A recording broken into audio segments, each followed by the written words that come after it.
¿Qué tal, queridos amigos? Con el gusto de siempre les saludo en este su espacio al encuentro con la palabra.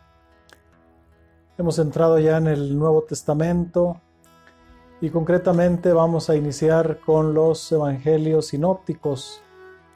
Recuerden que los evangelios sinópticos son Mateo, Marcos y Lucas.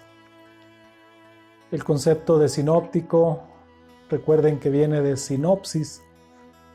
Y una sinopsis es ver una cosa al mismo tiempo, por ejemplo, un escrito, o si ponemos los tres evangelistas en tres columnas, podemos comparar las cosas que hay semejantes, las cosas diferentes. Esa es una sinopsis, una comparación de dos o más columnas, y por eso toman el nombre de evangelios sinópticos. Vamos a empezar con el evangelista Marcos. ¿Por qué vamos a empezar con Marcos? Primero, porque es el evangelio más antiguo que se escribió, y segundo, por ser el más breve.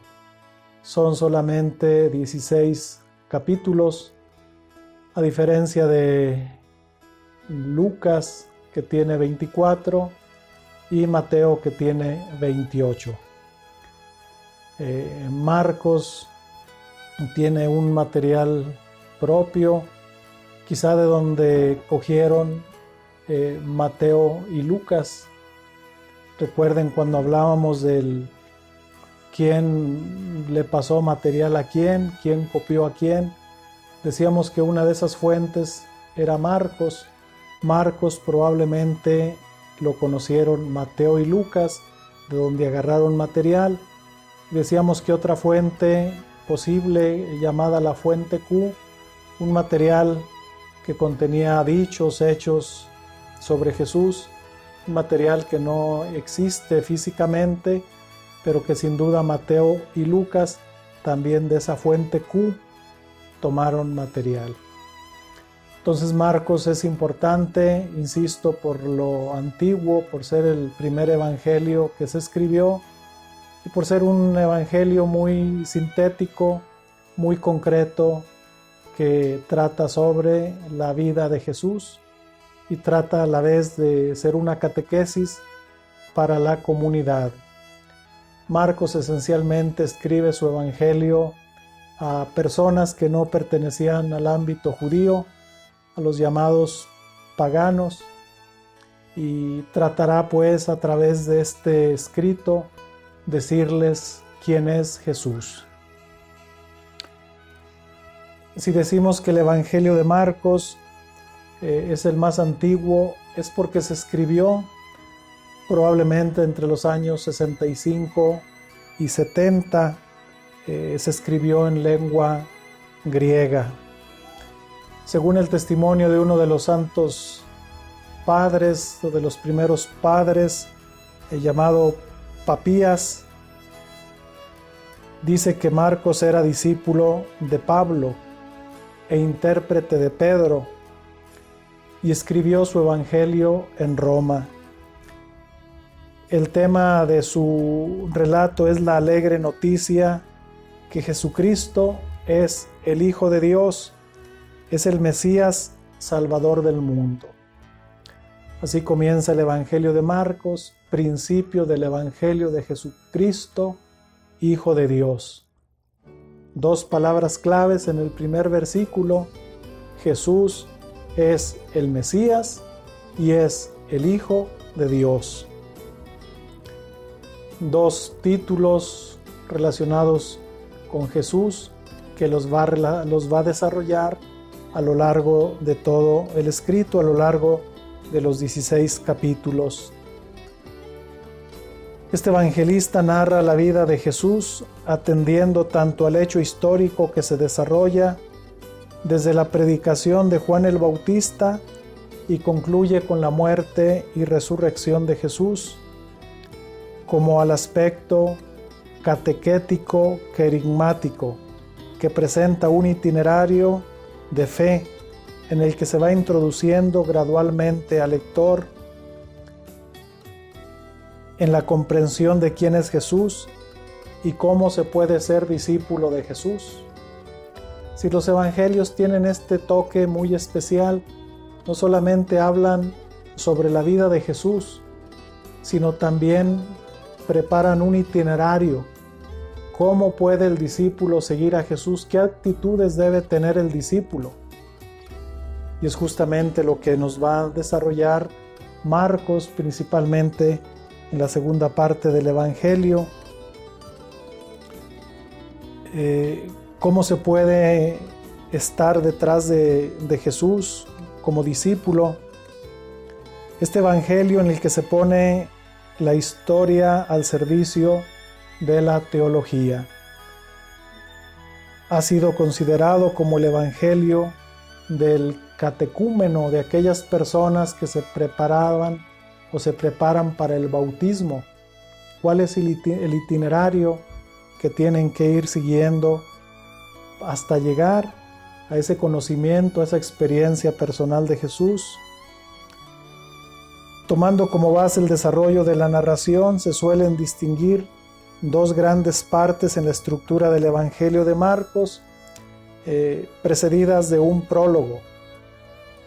Es un esquema común tanto en los evangelios como en algunas cartas de Pablo: un prólogo, dos partes y una conclusión. Así aparece el Evangelio de Marcos.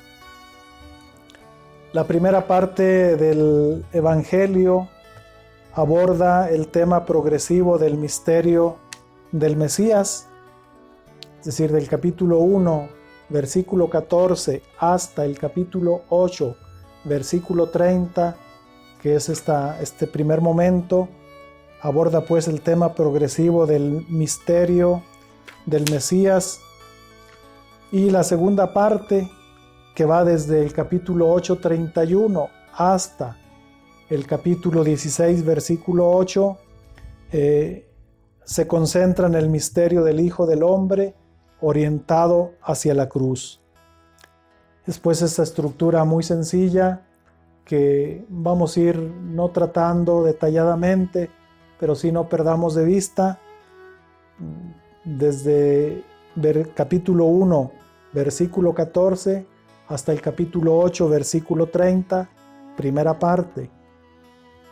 Segunda parte del 8:31 hasta el 16:8, con su respectivo epílogo y su respectiva conclusión. Marcos trata de presentarnos a ese Jesús y esencialmente responder a dos preguntas. Primero, ¿quién es Jesús? Y en un segundo momento, ¿cómo se puede ser discípulo de Jesús? Esto es muy interesante. Le decía las dos partes. Por un lado, ¿quién es Jesús? Y cómo se puede ser discípulo de Jesús. En realidad, todos los evangelios ponen en el centro a la persona de Jesús, a fin de que todo ser humano, una vez convertido en discípulo, pueda conocerle y seguirle en su camino. Entonces no basta solamente conocer a Jesús, tener una experiencia personal de Jesús, sino también lo más importante es seguirlo. Al leer el Evangelio de Marcos, vemos que el evangelista nos refiere no solo las palabras y las acciones de Jesús, sino que nos presenta a sí mismo las distintas reacciones que el pueblo, los adversarios y especialmente los discípulos tienen frente al Señor. Lo mismo cumple decir respecto a la acogida de su palabra, de su estilo de vida y por consiguiente de las distintas actitudes de fe o incredulidad que provoca la enseñanza del Maestro en el corazón de sus oyentes. Ante la palabra de Jesús no se puede quedar uno sin ninguna reacción. O la acoge, la recibe, o bien habrá gente, principalmente aquellos que no les conviene escuchar, que la rechacen, porque sus palabras son o muy claras o muy fuertes, pero siempre invitará a Jesús a la conversión. Ya desde ahora dispongámonos a que esta palabra de Dios que vamos a estar escuchando, profundizando, nos ayude a tener una aceptación de la persona de Jesús, y en un segundo momento que su palabra nos vaya convirtiendo en discípulos. Te invito pues a que todos los martes nos sigas en este espacio a través de las redes sociales, página YouTube de la Diócesis de Gómez Palacio, página Facebook de la misma diócesis o en la cuenta personal Julius Carrillo. Espero que estén bien, viviendo con alegría esta cuaresma, este tiempo de conversión, este tiempo de aprender juntos, aprender a caminar juntos. No pierdan de vista que estamos profundizando en la sinodalidad. Toda la iglesia está en este proceso, profundizando, platicando, escuchando cómo podemos caminar juntos. Y solamente podremos caminar juntos si sabemos escuchar al Espíritu y sabemos conducirnos por la palabra de Cristo, por su persona. Les bendigo a toda la familia, a todos los que nos siguen en este programa, y la bendición de Dios Todopoderoso, Padre, Hijo y Espíritu Santo, los cuide y los proteja de todo mal. Amén.